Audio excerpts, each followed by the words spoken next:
नमस्कार सांग मैंने आपण समस्त को मो स्टोरी चैनल स्वागत। चलते हृदय को छुईला कहानी शुणा दुईटी देहर गोटे आत्मा कहानी को आरंभ शेष जाए शुणु। सरोज सहर में रही बढ़ी आसी विनोद बाबू एकमात्र पुत्र सरोज अभाव बोली किछि जानिनी। विनोद बाबू से किछि चाहिबा पूर्वर सबकि खंदी जाइथंती। मोबाइल लैपटॉप सांग मानक सह मौज मस्ती तार दिन कटे।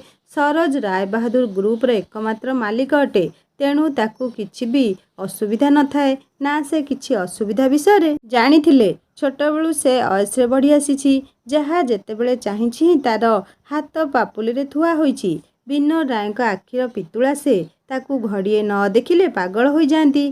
सरोज माँ तनु भी से सोसाइटी सेक्रेटरी, घर बाहर तार काम सबुबले पार्टी क्लब कौथिरे काहाकू मना नहीं। पैसार अभाव नहीं, तेणु जहाँ भी खर्च हुए तार किछि हिसाब नहीं। तनु तार मर्जीर मालिक, से घर छाड़ी सबुबले बुलुथिबो आउ निज मन इच्छा काम करुथिबो। विनोद बाबूंको घरे विलासपूर्ण गाड़ीर मेला लागिछि, सेथिरु गोटे चलई तनु निज सांग मानक सह बाहरी जाइथिले। तनु निज स्टाटस मेंटेन करथुले। से छोट बेलू सरोज को धाई मार दायित्व छाड़ी देइथिले। बड़ घर बड़ गुमर कथा भली विनोद बाबूंको परिवार बड़ तीनताला राजप्रसाद भली घर कर बाकरर मेला। निजे पानी ग्लासटे मध्य उठांतिनी। परिवार कहले 3 जण, हेले कहार कहा सहित केबे देखा हुए ना। सरोज जहाँ इच्छा हुए से ता पाखरे थिबा सेवक ठारू कराउथुला। माँ बापांक सह से किछि समय बिताइबाकू चाहेले भी सेमानक पाखरे समय न थाए। कॉलेज सरोजर अनेक सांग, समस्ते तार टंका पछरे बाई। सरो टंकार गर्वरे मनीष मानेनी, जहाँ हेले बिड़ा बिड़ा टंका कर दिए। सेथिपाई ता सांगरे अनेक पिला सांग होइथांती। झियो माने भी सरोज आग पछे बुलुथांती। समस्ते सरोज साथ पाइबाकू भारी व्याकुल होइथांती। सरोज भारी एकजिदिया, जहाँ बुझिथिबो सैया। से एकजिदिया हेबार कारण थिला बापा माँ को साथ न पाइबा। जहाँ चाहिए ताकू ताहा मिली जिबा द्वारा ताहा तार जिद को बहुत बढ़ई देथिला। सरोज नहीं कॉलेज छिड़ा हो गले ता चारि पाखरे पिला माने घेरी जाउथले। से कॉलेज जाउथला केवल बुलिबा पाई, क्लास रे बसिबा पाई तार इच्छा ही हुए ना। जदि केबे क्लास रे बसे से मैडम मानू कमेंट करे, जदि कही ताकू किछि कुहे से निजर नाली आखि आउ निज बापांक पैसा फल ता पार्टी बंद कर दिए। समस्ते ता व्यवहार सहित चिर परिचित हो सारिथिले, तेणु भी किछि कहु नथिले ताकू। कॉलेज नुआ एडमिशन चलीथिला। प्रीति बोली गोटे झियो ए वर्ष कॉलेज एडमिशन नेइथिला। प्रीति मध्यवित्त परिवार आसीथिला। पाठ छड़ा से आउ किछि भी भाबु नथुला। इच्छा थिला से पाठ पढ़ी निजको निज गोड़े छिड़ा करेइबा। बाबा माँ कॉलेज पढ़िबाकू मना करथुले। आजिकाली जुग को नहीं सेमाने प्रीतिर पाठपढ़ा बंद करने को कहते। हेले प्रीति गोटे मेधावी छात्री थिला। निज बापांक गोड़ धरी कॉलेज पढ़िबार अनुमति आनिथिला। प्रीति बापांकू कथा देइथिला जे से पाठ छड़ा आउ किछि भी करिबनी, कौनसी कथारे मुंड खेलैबनी। प्रीति खूब भल झियो, तार गोटे खराब गुण थिला। तार भूल थिले से भूल मानि नेब, आउ जदि कौथिरे तार भूल न थाए ब्रह्मा आसिले भी से क्षमा मागिबनी। प्रीति को रागिंग हेला बेले भी से बड़ पिला को सबक शिखाउथुला। पिला माने ता उपर रागिकी थिले। एमिति किछि मौका खोजुथिले ताकू पाने चखेइबा पई। एही घटना को बहुत दिन बीती जाइथिला। सरोज सह एते पिला को देखी प्रीति ता सांग रोजी को पचाला जे एते पिला कौन करछन सेठी। रोजी कहला, तू कौन किछि जानिनु, सेठी परा सरोज भाई अछंती। प्रीति कहला, सरोज भाई थिले तो कौन हला। रोजी कहला, सरोज भाई को बहुत बड़ धनी घरर पिला, बापा को बहुत बड़ कंपनी अछि। ए सहरर नामजादा परिवार तांकर। से आसिले पिला माने तांका पाखरे भिड़ जमांती। एही कथा होई रोजी आउ प्रीति दुहे सही बाट दे सेमानकु अतिक्रम करी गले। सरोज का नजर प्रीति उपरे पड़िबारु से तांका सांग मानू कहले जे ए नुआ चढ़ईटा किए की। सरोज सांग मनोज कहले, ए परा प्रीति, तू तो बहुत दिन हला कॉलेज आसुनु, देखिनु बोधे ए झियो आम सीनियर पिला मानकु के दम करिछि। कौन से आमको नाके दम करिछि। सरोज कहला, कौन। निमि कहला, हाँ परा, आमको समस्तंकर राग ता ऊपर अछि। सरोज कहला, हो देखिबा से केते राग जानिछि। आजी कॉलेज सबू पिलांकू एकाठी कर। समस्ते हाँ कही क्लास करिया बाहरी गले। क्लास सरिया परे समस्ते गोटे स्थान रे एकाठी हेले। सरोज कहला, मोर तुम मानक एकाठी करिवार कारण अछि। ए वर्ष समस्ते पिकनिक जाउछंती, आमे भी पिकनिक जिबा। एथिपई आमे चलो प्रिंसिपल को जणैबा। समस्ते प्रिंसिपल को देखा कले आउ पिकनिक कथा कहले। प्रिंसिपल कहले, हाँ आमे माने भी जिबा। समस्ते एथर गोटे अजଣା स्थान बाछिले। ପ୍ରିନ୍ସିପାଲ ସେ ସ୍ଥାନକୁ ଯିବାକୁ ମନା କରୁଥିଲେ। ହେଲେ ବିନୋଦ ବାବୁଙ୍କ କଲ୍ ଆସିଲା ପରେ ପ୍ରିନ୍ସିପାଲ ରାଜି ହୋଇଗଲେ। ପିଲାମାନେ ଖୁବ୍ ଖୁସି ହୋଇଗଲେ। ରୋଜି ପ୍ରୀତିକୁ କହିଲା, ତୁ ପିକନିକ୍ ଯିବୁନି କି? ପ୍ରୀତି କହିଲା, ନା ମୁଁ ଯିବିନି। ବାବା ମୋତେ ଯିବା ପାଇଁ ମନା କରିବେ। ସେମାନେ ମୋତେ ଯେତିକି ପଇସା ଦେଉଛନ୍ତି ସେତିକିରେ ମୋର ନିଜର ଚଳିବା ଅସୁବିଧା ହେଉଛି। ମୁଁ ବି ପିକନିକ୍ ଯିବାକୁ ଚାହୁଁନି। ପିକନିକ୍ ଆମ ଭଳି ଗରିବ ପିଲାଙ୍କ ପାଇଁ ନୁହେଁ। ରୋଜି କହିଲା, ତୁ ଚାଲ, ମୁଁ ତୋ ଲାଗି ପଇସା ଦେଇଦେବି। ରୋଜି ଅନେକ ଥର କହିବାରୁ ପ୍ରୀତି ଯିବା ପାଇଁ ରାଜି ହେଲା। ରୋଜି ପ୍ରୀତିକୁ କିଛି ଲୁଚେଇଥିଲା।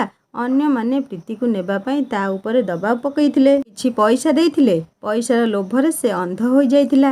ଭଲ ମନ୍ଦ କିଛି ବିଚାର ନ କରି ସେ ପ୍ରୀତିକୁ ସାଙ୍ଗରେ ନେବା ପାଇଁ ରାଜି କରିବାକୁ ସଫଳ ହୋଇଥିଲା। ରୋଜିର ସାଙ୍ଗେ ସାଙ୍ଗେ ପ୍ରୀତି ଥାଏ।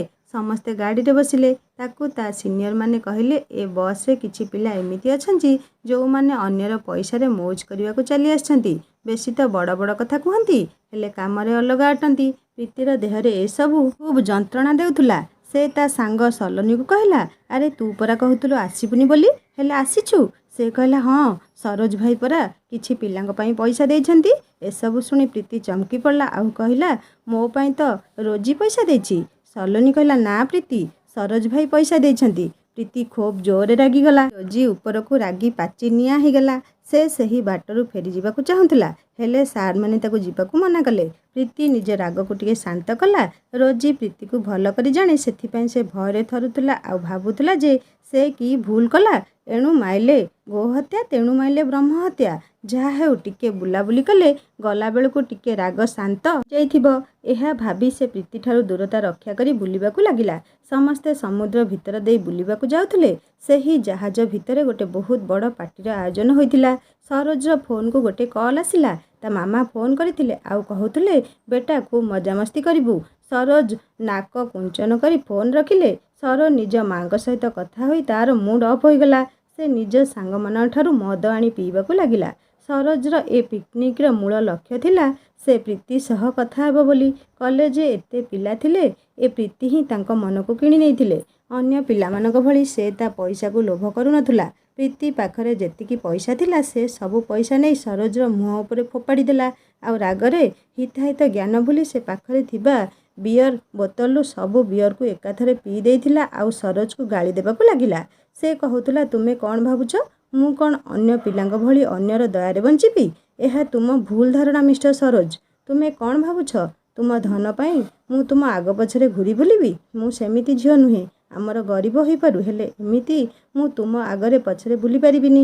ଆମର ଆତ୍ମସମ୍ମାନ ବୋଲି କିଛି ଅଛି। ସରୋଜ ପ୍ରୀତିକୁ ଚାହିଁ ରହିଥିଲା ଆଉ ଭାବୁଥିଲା, ଆଜି ଯାଏ ମୋ ଆଗରେ କେହି ଏମିତି କଥା କହିନାହାନ୍ତି। ଏ ଝିଅ ଏମିତି କେମିତି କହିପାରୁଛି? ମୁଁ ଚାହିଁଲେ ତାର ବହୁତ କିଛି କରିପାରିବି, ହେଲେ ତାର ନା ଡର ଅଛି ନା ଭୟ। ସେ କିଛି କହିପାରୁନଥିଲା। ପଥର ମୂର୍ତ୍ତି ଭଳି ସରୋଜ ସେମିତି ଠିଆ ହୋଇ ପ୍ରୀତିକୁ ଚାହିଁ ରହିଥିଲା। ଏମିତି ଝଗଡ଼ା କରିବା ଭିତରେ ସରୋଜକୁ ମାରିବା ପାଇଁ ପ୍ରୀତି ଦୌଡ଼ି ଆସିଲା। ସେ ସମ୍ପୂର୍ଣ୍ଣ ନିଶାରେ ଥାଏ। ସମସ୍ତେ ଜାହାଜ ଭିତରେ ପାର୍ଟିର ନିଶାରେ ଝୁମୁଥିବା ବେଳେ ପ୍ରୀତି ଆଉ ସରୋଜ ଦୁହେଁ ସାଗରର ଉତ୍ତାଳ ତରଙ୍ଗରେ ଫସିଗଲେ। ଦୁହେଁ ଗୋଟେ ଲାଇଭ୍ ବୋଟ୍ ଉପରେ ପଡ଼ିଲେ, ତାପରେ ସାଗର ଜଳରେ। ସେମାନେ ଦୁହେଁ ନିଶାରେ ଚୁର୍ ଥିଲେ। ନିଶାରେ ଦୁହେଁ ଆଖି ଖୋଲି ପାରୁନଥିଲେ। ଆଉ କାହାକୁ ଡାକିବେ କ'ଣ? ଲାଇଭ୍ ବୋଟ୍ଟି ଜାହାଜଠାରୁ ବହୁତ ଦୂରକୁ ଭାସି ଯାଇଥିଲା। ସକାଳର ସୂର୍ଯ୍ୟ କିରଣରେ ପ୍ରୀତିର ଆଖି ଖୋଲିଗଲା। ସେ ଆଖି ଖୋଲି ଦେଖିବାରୁ ସେ ସାଗର ମଝିରେ ଫସି ଯାଇଥିଲା। ତାର ଚିତ୍କାରରେ ସରୋଜ ଆଖି ଖୋଲି ଉଠିଯାଇ ସେ ମଧ୍ୟ ଚିତ୍କାର କଲା। ଦୁହିଁଙ୍କ ଚିତ୍କାର ମିଳେଇଗଲା। କୁଆଡ଼େ ନଥିଲେ, ଚାରିଆଡ଼େ ଜନଶୂନ୍ୟ ପରିବେଶ। ସମୁଦ୍ର ମଝିରେ ଦୁହେଁ ଭାସୁଥିଲେ। ପ୍ରୀତି ସରୋଜକୁ ଦୋଷ ଦେବାକୁ ଲାଗିଲା। ତା ବାବା ମା ଯଦି ଏ କଥା ଜାଣିବେ ତାକୁ ନିଶ୍ଚୟ ଘରୁ ବାହାର କରିଦେବେ। ସେ କ'ଣ କରିବ? ସରୋଜ ପାଖରେ ତାର ଫୋନ୍ ଥିଲା, ହେଲେ ନେଟୱାର୍କ ନଥିଲା। ଆଗରେ ଗୋଟେ ଟାପୁ ଦେଖାଯାଉଥିଲା, ପାଣି ତଳ ବି ଦେଖାଯାଉଥିଲା। ସେମାନେ ନିଜ ଲାଇଭ୍ ବୋଟ୍କୁ ସେଇଠିକୁ ଟାଣି ନେଲେ। ଅନ୍ୟ ପଟରେ ସରୋଜ ଆଉ ପ୍ରୀତିର ସାଙ୍ଗମାନେ ତାକୁ ନ ପାଇ ସାର୍ଙ୍କୁ ଜଣେଇଥିଲେ। ଦାୟିତ୍ୱରେ ଥିବା ସାର୍ ବହୁତ ବ୍ୟସ୍ତ ହୋଇପଡ଼ି ପ୍ରିନ୍ସିପାଲଙ୍କୁ ଫୋନ୍ କରିଥିଲେ। ପ୍ରିନ୍ସିପାଲ କହିଲେ, ଏ ଘଟଣା କାହାକୁ ବି କୁହ ନାହିଁ, ମୁଁ ଯାଇ ପହଞ୍ଚୁଛି। ସରୋଜ ଫୋନ୍ ନ ଲାଗିବାରୁ ତା ବାବା ସରୋଜଙ୍କ ସାର୍ଙ୍କ ଫୋନ୍କୁ ଫୋନ୍ କଲେ। ସାର୍ ଜଣକ କଥାକୁ ଲୁଚେଇ ଦେଲେ। କହିଲେ, ପିଲାମାନେ ଖୁବ୍ ମସ୍ତି କରୁଛନ୍ତି। ସରୋଜ ଫାଙ୍କା ହେଲେ ମୁଁ କହିବି ସେ ଆପଣଙ୍କ ସହ କଥା ହୋଇଯିବ। ସରୋଜ ବାପା ବାହାରକୁ ଯିବାକୁ ଥାଏ। ସେ 7 ଦିନ ପାଇଁ ଚାଲିଗଲେ। ସରୋଜ ସହିତ ତା ମାଆଙ୍କର ଜମା ବି ପଡ଼େନା। ସେଥିପାଇଁ ସରୋଜକୁ ସେ ଏତେ ଫୋନ୍ କରନ୍ତିନି। ସମସ୍ତଙ୍କ ପାଇଁ ଗୋଟେ ସୁଯୋଗ ହୋଇଯାଇଥିଲା ଦୁହିଁକୁ ଖୋଜିବାକୁ। ସମସ୍ତଙ୍କ ପାଖରେ ମାତ୍ର 7 ଦିନ ଥାଏ। ପ୍ରୀତିର ବାବା ତାକୁ ସବୁବେଳେ ଫୋନ୍ କରିଥିଲେ, ହେଲେ ପ୍ରୀତିର ଫୋନ୍ ସୁଇଚ୍ ଅଫ୍ ଆସୁଥିଲା। ସେ ମଧ୍ୟ ପ୍ରିନ୍ସିପାଲକୁ ଫୋନ୍ କରିବାରୁ ସେ କହିଲେ ସମସ୍ତେ ଷ୍ଟଡି ଟୁର୍ରେ ଯାଇଛନ୍ତି। ଏହା କହି ଫୋନ୍ ରଖିଲେ। ପ୍ରୀତିର ବାବାଙ୍କୁ ସବୁ ଅଡ଼ୁଆ ଅଡ଼ୁଆ ଲାଗୁଥାଏ, ତଥାପି ସେ ମନକୁ ବୁଝାଇ ରହିଲେ। ସରୋଜ ଓ ପ୍ରୀତି ଦୁହେଁ ସ୍ଥଳଭାଗକୁ ଆସିବା ପରେ ଟିକେ ଖୁସି ଥିଲେ। ତାପରେ ଦୁହିଁଙ୍କ ଭିତରେ ରାମ ରାବଣ ଯୁଦ୍ଧ ଲାଗିଗଲା। ସରୋଜ କହିଲା, ଏସବୁ ପାଇଁ ତୁମେ ଦାୟୀ। ନା, ତୁମେ କାଲି ବିୟର ପିଇଥାନ୍ତ ନା ଏତେ ହଙ୍ଗାମା ହୋଇଥାନ୍ତା। ପ୍ରୀତି କହିଲା, ତୁମ ଗୁଣ ପାଇଁ ଆଜିର ଏ ଅବସ୍ଥା। କିଏ କହୁଥିଲା ମୋ ପାଇଁ ପିକନିକ୍ ପଇସା ଦେବାକୁ? ମୁଁ କାହିଁ ଏ ପିକନିକ୍ ଆସିଲି? ମୋ ବାପା ମୋ ପଢ଼ା ବନ୍ଦ କରିଦେବେ। ମୋତେ ପଢ଼ିବାର ଅଛି, ମୋ ବାପାଙ୍କ କାମକୁ ବଢ଼େଇବାର ଅଛି। ସରୋଜ କହିଲା, ଚୁପ୍ ହୋଇଯା, ତୁମ ବକୱାସ୍ ବନ୍ଦ କର। ମୋ ବାପା ମୋତେ ନିଶ୍ଚୟ ଖୋଜି ନେବେ। ଏହା କହି ସେ ଦ୍ୱୀପରେ ସେ ବୁଲିବାକୁ ଲାଗିଲା। ସେହି ଦ୍ୱୀପରେ ଗଛଲତା ଥାଏ, ମଣିଷର ନାମ ନିଶାନି ହିଁ ନଥାଏ। ଦ୍ୱୀପଟି ଖୁବ୍ ସୁନ୍ଦର ହୋଇଥାଏ, ପ୍ରକୃତିର ସବୁଜିମାର ଗନ୍ତାଘର ଭଳି। ଦୁହେଁ ବହୁ ଝଗଡ଼ା କରି ଥକି ପଡ଼ିଲେ। ସରୋଜ ସବୁବେଳେ ବିଳାସ ବେଶନରେ ରହି ଦିନ ବିତାଉଥିଲା। ଏମିତି ଚଳିବା ତାର ଅଭ୍ୟାସ ନଥିଲା। ସବୁ କଥାରେ ହାଇଫାଇ ଜିନିଷ ଖୋଜୁଥିଲା। ପ୍ରୀତିକୁ କିନ୍ତୁ ସବୁ ପରିସ୍ଥିତି ଚଳି ଆସୁଥିଲା। ସେ ମଧ୍ୟବିତ୍ତ ପରିବାର ହୋଇଥିବାରୁ ସେ ସବୁ ପରିବେଶ ସହିତ ଖାପ ଖୁଆଇ ଚଳି ଯାଉଥିଲା। ପ୍ରୀତି ଆଉ ସରୋଜ ଦୁହେଁ ଭାବିଲେ କ'ଣ ହେବ? ଦୁହିଁଙ୍କୁ ଅପେକ୍ଷା ବ୍ୟତୀତ ଆଉ କିଛି ଦେଖାଯାଉ ନଥିଲା। ତେଣୁ ସେମାନଙ୍କୁ ଜୀବନରେ ରହିବାକୁ ହେଲେ ଖାଦ୍ୟ ଖାଇବାକୁ ପଡ଼ିବ। ପ୍ରୀତି ଗୋଟେ ଗେଣ୍ଡାକୁ ବାଡ଼େଇ ତାର ମାଂସକୁ ଗୋଟେ ସୂତାରେ ବାନ୍ଧି ପାଣିରେ ପକାଇଲା। ସେଥିରେ ମାଛ ଧରି ଆଣିଲା। ଲାଇଫ୍ ବୋଟ୍ରୁ ଡିଆସିଲି ଆଣିଲା। ଛୋଟ ଛୋଟ କାଠ ଗୋଟେଇ ସେ ମାଛକୁ ପୋଡ଼ିବାକୁ ଲାଗିଲା, ଆଉ ତାକୁ ହିଁ ପତ୍ରରେ ଧରି ଖାଇବାକୁ ଲାଗିଲା। ସରୋଜ ଚାହାଣି ଦେଖି ତାକୁ କିଛି ଖାଇବାକୁ ଦେଲା। ସରୋଜ ସେସବୁ ଦେଖି ଖାଇବାକୁ ମନା କଲା, ହେଲେ ପେଟର ଭୋକ ପାଇଁ ତାକୁ ସେସବୁ ଖାଇବାକୁ ପଡ଼ିଲା। ତାକୁ ଖୁବ୍ ଭଲ ଲାଗୁଥିଲା। ପେଟର ଭୋକରେ ତାକୁ ଖାଇବାକୁ ଖୁବ୍ ସୁସ୍ୱାଦୁ ଲାଗିଲା। ସେ ଆଜିଯାଏଁ ଏମିତି ଖାଇବା ଆଉ ପରିବେଶ ଦେଖିନଥିଲା, ତେଣୁ ତାକୁ ଖୁବ୍ ସୁନ୍ଦର ଲାଗୁଥିଲା। ତା ଫୋନ୍ରେ ଆଉ ଚାର୍ଜ ନଥିଲା, ତେଣୁ ସେ ନିଜର ଦାମୀ ଫୋନ୍କୁ ରାଗିକି ପାଣିରେ ଫିଙ୍ଗିଦେଲା। ସେହି ପାଖ ଜଙ୍ଗଲରେ ବଡ଼ ବଡ଼ ପତ୍ର ହୋଇଥିଲା। ପ୍ରୀତି ସେ ପତ୍ରକୁ ଛିଡ଼େଇ ସେ ଲାଇଫ୍ ବୋଟ୍ରେ ଛାଉଣିଟି କଲା, କାରଣ ତାକୁ ସେହି ବୋଟ୍ରେ ଶୋଇ ରାତି ବିତେଇବାର ଥିଲା। ସେ ସେଇଠି ରାତି ବିତେଇବାର ଦେଖିଲା। ସରୋଜକୁ ପ୍ରତି କଥାରେ କଷ୍ଟ ଲାଗୁଥିଲା, ହେଲେ ସେ ଆଉ କ'ଣ ବା କରିପାରିବ? କାହିଁ ତା ମହଲର ତୂଳିତଳ୍ପ ସେଜ ଆଉ କାହିଁ ଏ ବାଲିର ସେଜ? ସରୋଜ ତା ମହଲର କୃତ୍ରିମ ପରିବେଶକୁ ଝୁରୁଥିଲା ସତ, ହେଲେ ତାକୁ ଏ ପ୍ରାକୃତିକ ପରିବେଶ ଖୁବ୍ ତୃପ୍ତି ଦେଉଥିଲା। ଧୀରେ ଧୀରେ ରାତି ଆସିଲା। ସରୋଜ ସେହି ବାଲିରେ ଶୋଇ ରାତିର ଆକାଶକୁ ହିଁ ରହିଥାଏ। ଜଙ୍ଗଲର କିଛି ଗଛ ଉପରେ ଧଳା ଧଳା ଫୁଲ ଫୁଟିକରି ଅତ୍ୟନ୍ତ ମନୋରମ ଦେଖାଯାଉଥାଏ। ସରୋଜ ନିଜକୁ ଗୋଟେ କବି ଭାବୁଥିଲା ଆଉ ମନେ ମନେ ପଦ ପରେ ପଦ ଗାଇ ଯାଉଥିଲା। ପ୍ରୀତି ଏସବୁ ଲକ୍ଷ୍ୟ କରୁଥିଲା। ପ୍ରୀତି ନିଜକୁ ଶାନ୍ତ କରି ନେଇଥିଲା। ସେ ସରୋଜର ପରିବେଶକୁ ମନେ ମନେ ଭାବୁଥିଲା। ସେ ସରୋଜକୁ ବୋଟ୍ ଭିତରେ ଶୋଇଯିବାକୁ କହିଲା। ସରୋଜ କହିଲା, ତୁମେ ଶୋଇଯାଅ, ତୁମ ଦେହ ଖରାପ ହୋଇଯିବ। ପ୍ରୀତି ଆଉ କିଛି ନ କହି ବୋଟ୍ ଭିତରେ ଶୋଇଗଲା। ସରୋଜ ଚାହିଁ ଚାହିଁ ତାକୁ କେତେବେଳେ ନିଦ ହୋଇଯାଇଛି। ସରୋଜ ଆଖି ବୁଜି ଶୋଇଥିଲା, ଏତିକିବେଳେ ତା ହାତକୁ ଗୋଟେ କଙ୍କଡ଼ା ବିଛା ଆସି ଦଂଶନ କରି ଚାଲିଗଲା। ସେ ଚିତ୍କାର କରି ଉଠିଲା। ପ୍ରୀତି ପାଖରେ ଥିବା ଟର୍ଚ୍ଚକୁ ପକାଇ ଦେଖିଲା, ଅବଶ୍ୟ ବିଛାଟି ଅଳ୍ପ ଟିକେ ଦଂଶନ କରିଥିଲା। ସରୋଜ ହାତ ପ୍ରବଳ ବିନ୍ଧା ଛିଟିକା ହେଉଥାଏ। ପ୍ରୀତି କ'ଣ କରିବ କିଛି ଭାବି ବି ପାରୁନଥାଏ। ତଥାପି ସେ ସରୋଜ ହାତକୁ ଧରି ବସିଥାଏ। ସେ ସରୋଜକୁ ଧରି ସେ ବୋଟ୍ ଭିତରକୁ ଗଲା ଆଉ ତାକୁ ସେଥିରେ ଶୁଆଇ ଦେଲା। ନିଜେ ତା ପାଖରେ ଚେଇଁ ରହିଲା। ପ୍ରୀତି କିଛି କ୍ଷଣ ଭିତରେ ସମ୍ପୂର୍ଣ୍ଣ ବଦଳି ଯାଇଥିଲା। ସେ ସରୋଜ ବହୁ ସେବା କରୁଥିଲା। ସରୋଜ ପ୍ରୀତିର ଗୋଟେ ରୂପକୁ ଦେଖିଥିଲା, ଅନ୍ୟ ରୂପଟିକୁ ଏବେ ଦେଖୁଛି। ସରୋଜ ଆଖିରେ ଲୁହ ଥିଲା, କେହି ତାର ଏମିତି ଭାବରେ ସେବା କରି ନଥିଲା। ଟିକେ ଫର୍ଚ୍ଚା ହୋଇଯିବାରୁ ସରୋଜ ଆଖି ଲାଗିଯାଇଥିଲା। ପ୍ରୀତି ଉଠି ଜଙ୍ଗଲ ଆଡ଼େ ଯାଇଥିଲା। ତାକୁ କିଛି ଗଛପତ୍ର ବିଷୟରେ ଜ୍ଞାନ ଥିଲା। ବିଷ କାଟିବା ପତ୍ରଟିକୁ ବାଛି ବାଛି ଆଣିଲା ଆଉ ଜଙ୍ଗଲରେ ହେଇଥିବା କିଛି କୋଳି ତୋଳି ଆଣିଲା। ସେହି ପତ୍ରକୁ ପଥରରେ ଛେଚି ତା ହାତରେ ତାର ରସ ଲଗେଇ ଦେଲା। ସରୋଜ ନିଦ ଭାଙ୍ଗିଗଲା। ସେ କିଛି ସମୟ ପରେ ଟିକେ ଭଲ ଅନୁଭବ କଲା। ଦୁହେଁ ମିଶି ପ୍ରୀତିର ଆଣିଥିବା କୋଳିକୁ ଖାଇଲେ। ସରୋଜକୁ ସବୁକିଛି ଭଲ ଲାଗୁଥିଲା। ଏ ସ୍ଥାନର ଥଣ୍ଡା ପବନ ତାକୁ ଏସିର ପବନଠାରୁ ଖୁବ୍ ଫୁର୍ତ୍ତି ଦେଉଥିଲା।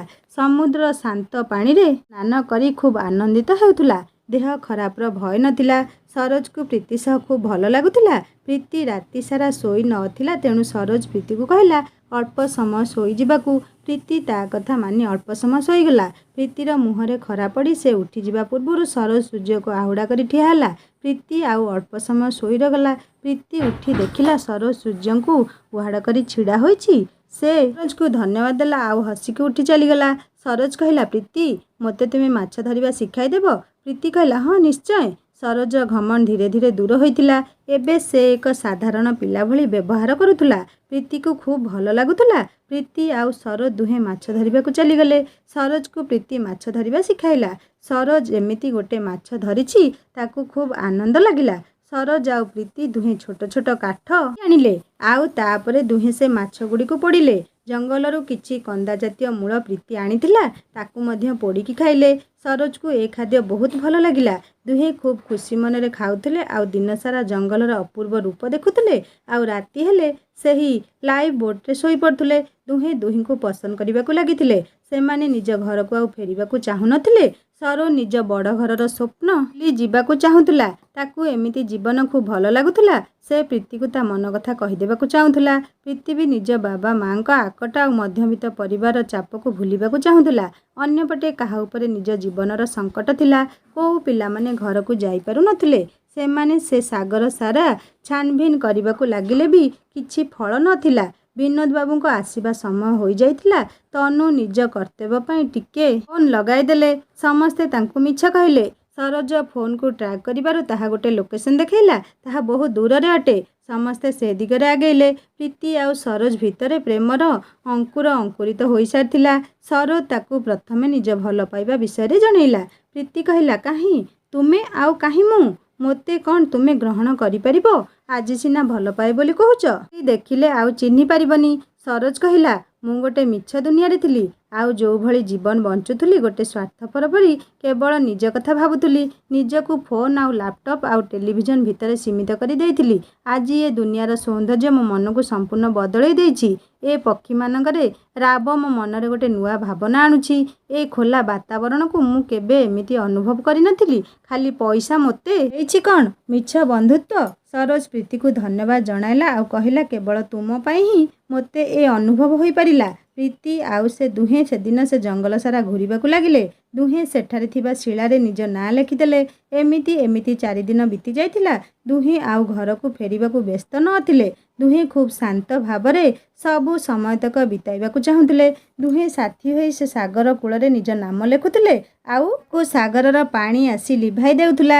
ଦୁହିଁଙ୍କୁ ଦୁହିଁଙ୍କ ସାଥ ଭଲ ଲାଗିବାକୁ ଲାଗିଥିଲା। ସେମାନେ ଦୁହେଁ ପରିରାଇଜରେ ଥିବା ଭଳି ଅନୁଭବ କରୁଥିଲେ। ସତରେ ତ ସହରରେ ଏମିତି ପରିବେଶ କୋଉଠୁ ବା ଆସିବ?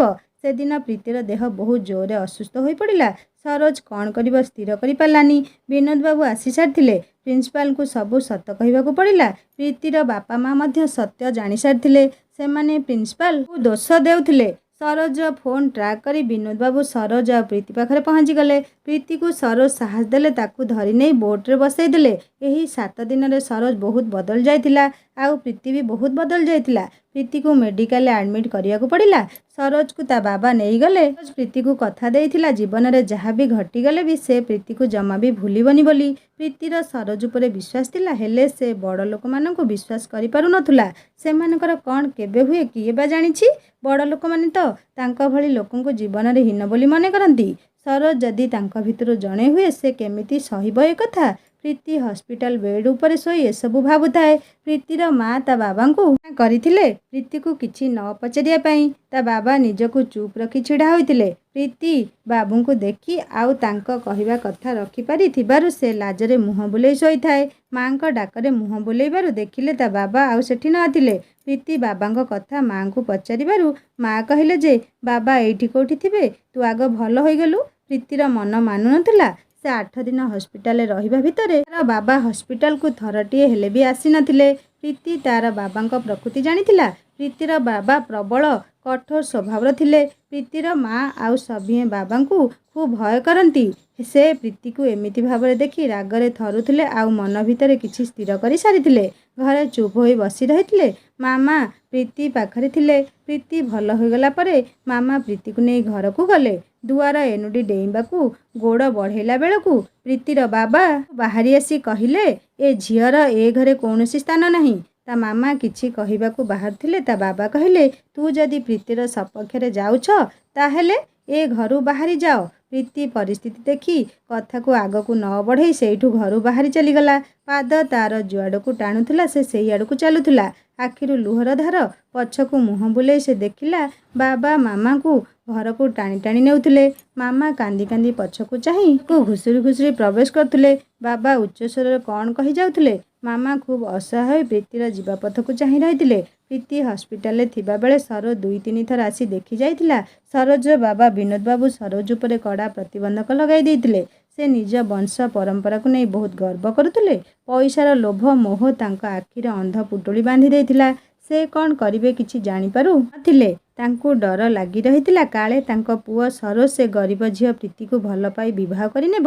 ଯଦି ତାଙ୍କ ବଂଶ ପରମ୍ପରାରେ କ'ଣ ହେବ। ସରୋଜ ଯାହା ଦରକାର ହେଉଥିଲା ବିନୋଦ ବାବୁ ତାକୁ ଘରକୁ ମଗେଇ ଦେଉଥିଲେ। ସରୋଜ ଗୋଡ଼େ ଗୋଡ଼େ ଜଗିବାକୁ ନିଜ ଲୋକମାନଙ୍କୁ ଲଗାଇ ଦେଇଥିଲେ। ସରୋଜର ପ୍ରୀତି କଥା ବହୁତ ମନେ ପଡ଼ୁଥିଲା। କୌଣସି ବସ୍ତୁ ତାକୁ ଆନନ୍ଦ ଦେଉନଥିଲା। ବିନୋଦ ବାବୁ ତାକୁ ନିଜର ଏକ ଫାର୍ମ ହାଉସ୍ ବନ୍ଦୀ କରି ରଖିଥାନ୍ତି। ସେଠି ପ୍ରାକୃତିକ ସମ୍ପଦରେ ପରିପୂର୍ଣ୍ଣ ଥିଲା। ସରୋଜ ପାଖରେ ସବୁ ଥାଇ ମଧ୍ୟ ସେ ବହୁତ ଏକୁଟିଆ ଅନୁଭବ କରୁଥାଏ। ଆଇଫୋନ୍ ଆଉ କମ୍ପ୍ୟୁଟର ଟେଲିଭିଜନ ସବୁକିଛି ପରେ ମଧ୍ୟ ସେ ଭାରି ଏକୁଟିଆ ଅନୁଭବ କରୁଥାଏ। କୌଣସି ଜିନିଷରେ ତା'ର ଆଗ୍ରହ ନଥାଏ। ସେ ନିଜକୁ ନିଜେ ଗୋଟେ ଗଛ ମୂଳରେ ବସି ବିରହର ସଙ୍ଗୀତରେ ନିଜକୁ ହଜେଇ ଦେଉଥାଏ। ସରୋଜ ପାଖରେ ତା'ର ଜଣେ ସମବୟସର ପିଲା ହରିଶକୁ ରଖାଯାଇଥିଲା। ହରିଶ ସରୋଜକୁ ଛାଡ଼ି କୁଆଡ଼େ ବି ଯାଉନଥିଲା। ହେଲେ ସରୋଜର ପ୍ରୀତିର କଥା ବେଶୀ ମନେ ପଡ଼ିବାରୁ ସେ ହରିଶକୁ ତା' ପାଇଁ କିଛି ଖାଇବା ପାଇଁ ବନେଇବା ପାଇଁ କହି ସେଇଠି ବସି ରହିଲା। ହରିଶ କହିଲା, ବାବୁ ଆପଣ ଏଇଠି ବସିଥିବେ, କୁଆଡ଼େ ବି ଯିବେନି। ସରୋଜ ହଁ କହିଲା। ହେଲେ ହରିଶ ଭିତରକୁ ଯାଉ ଯାଉ ସରୋଜ ସେଇଠୁ ଜଙ୍ଗଲ ବାଟ ଦେଇ ଅନେକ ବାଟ ଚାଲିଗଲା। ବାଟରେ ଗୋଟେ ସାଇକେଲ ଆରୋହୀ ସାଥିରେ ବସି ମେନ୍ ରୋଡ଼କୁ ଆସିଲା। ଗୋଟେ ଗାଡ଼ିବାଲାକୁ ଅଟକାଇ ପ୍ରୀତିର ଗାଁର କୋଉଠି ବୁଝିନେଲା।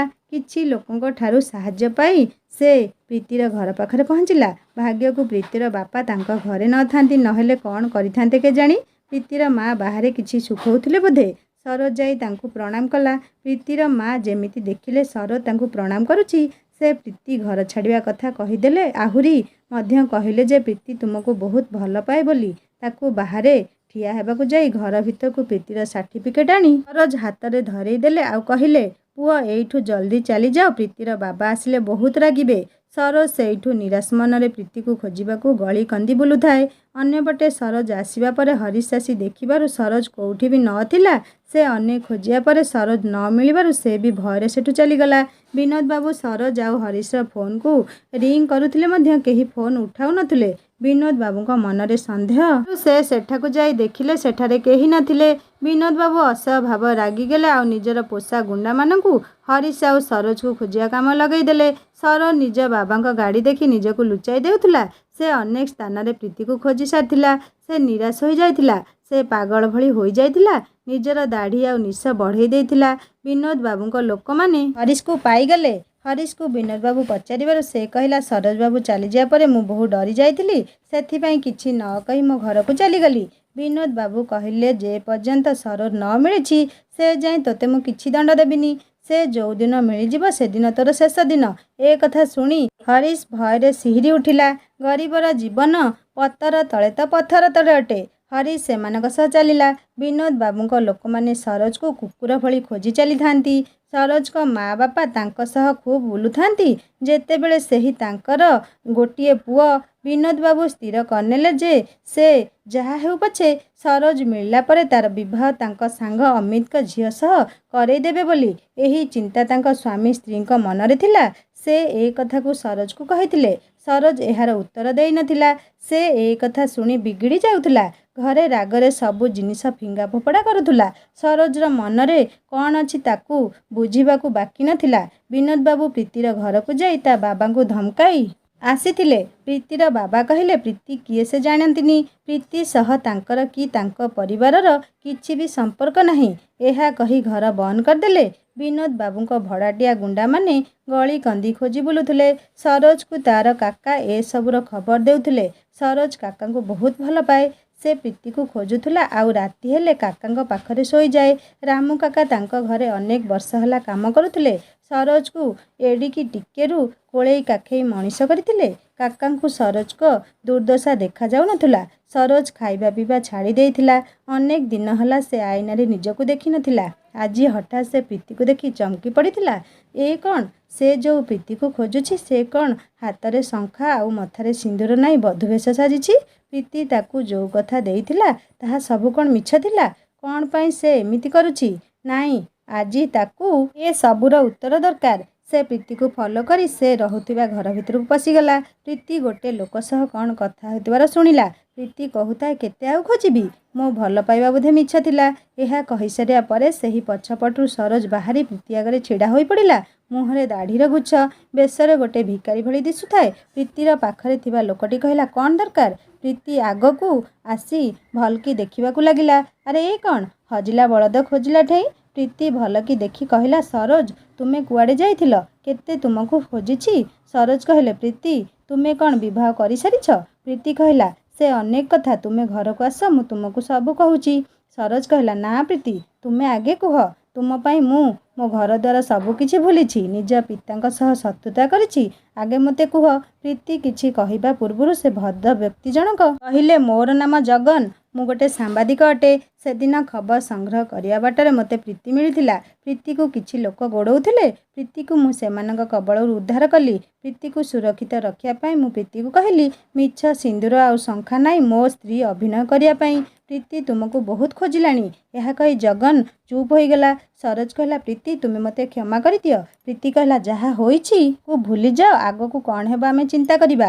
ସରୋଜ କହିଲା, ବାପା ଆମକୁ ପାଗଳା କୁକୁର ଭଳି ଖୋଜୁଛନ୍ତି, ଦେଖିଲେ କ'ଣ କରିବେ କେଜାଣି, ସେ ହିଁ ଏକା ଜାଣନ୍ତି। ପ୍ରୀତି ଏସବୁ ଶୁଣି ଆଶ୍ଚର୍ଯ୍ୟ ହୋଇଗଲା। ସେ ସରୋଜକୁ କହିଲା, ତୁମେ ଘରକୁ ଫେରିଯାଅ। ସରୋଜ କହିଲା, ପ୍ରୀତି ମୁଁ ତୁମ ବିନା ଗୋଟେ ମୁହୂର୍ତ୍ତ ବି ବଞ୍ଚିପାରିବିନି, ତୁମେ ମୋ ସାଥ ଦେବ କି ନାହିଁ କହିଦିଅ। ପ୍ରୀତି କହିଲା, ସରୋଜ ମୋର ବି ତୁମ ବିନା ବଞ୍ଚିବା ଅସମ୍ଭବ। ଜଗନ କହିଲା, ତୁମେ ଦୁହେଁ ଆଉ ଅଧିକା କଥା ନ ହୋଇ ଏଇ ପଇସା ଟିକେଟ୍ ରଖ, ଆଉ ଦୁହେଁ ଏ ସ୍ଥାନରୁ ଅନେକ ଦୂର ଚାଲିଯାଅ, ଆଉ ଯେଉଁଠି କେବଳ ତୁମ ଭଲ ପାଇବା ଥିବ ସେଇଠି ଦୁହେଁ ସାଥୀ ହୋଇ ରୁହ। ଦୁହେଁ ଜଗନକୁ ପ୍ରଣାମ କଲେ ଆଉ ସେଠୁ ଚାଲିଗଲେ। ସେମାନେ ଯିବାର କିଛି ସମୟ ପରେ ବିନୋଦ ବାବୁଙ୍କ ଲୋକ ସେଠାରେ ପହଞ୍ଚିଲେ, କାରଣ ସେମାନେ ପ୍ରୀତି ଉପରେ ବରାବର ନଜର ରଖିଥିଲେ। ବିନୋଦ ବାବୁ ତାଙ୍କୁ କହିଥିଲେ ପ୍ରୀତି ଉପରେ ନଜର ରଖିବାକୁ। ପ୍ରୀତିକୁ ନ ଦେଖି ସେମାନେ ଜଗନକୁ ପ୍ରୀତି କାହିଁ ବୋଲି ପଚାରିଲେ। ଜଗନ କହିଲା, ପ୍ରୀତି ତା ବାଟରେ ଚାଲିଯାଇଛି। ଜଗନ ଏତିକି କହିବା ପରେ ସେମାନେ ତାକୁ ମାରି ଚାଲିଲେ। ତାଠୁ ଆଉ କିଛି ନ ଜାଣିବାକୁ ପାଇ ସେଠାରୁ ତାକୁ ଛାଡ଼ି ପ୍ରୀତିକୁ ଖୋଜିବାକୁ ବାହାରିଗଲେ। ପ୍ରୀତି ଆଉ ସରୋଜ ଲକ୍ଷ୍ୟହୀନ ହୋଇ ଦୌଡ଼ୁଥାନ୍ତି। କେତେ ଆଉ ଦୌଡ଼ିବେ? ପ୍ରୀତି କହିଲା, ମୁଁ ଆଉ ଦୌଡ଼ି ପାରିବିନି, ମୋତେ ବହୁତ ଶୋଷ ଲାଗିଲାଣି। ସରୋଜ କହିଲା, ତୁମେ ଏଇଠି ବସିଥାଅ, ମୁଁ ତୁମ ପାଇଁ ପାଣି ଆଣି ଆସୁଛି। ପ୍ରୀତି କହିଲା, ହଉ ଜଲ୍ଦି ଆସିବ। ସରୋଜ ପାଣି ଖୋଜିବା ପାଇଁ ଚାଲିଗଲା। ପ୍ରୀତି ନିଜର ଆଉ ସରୋଜ କଥା ଭାବିଲା।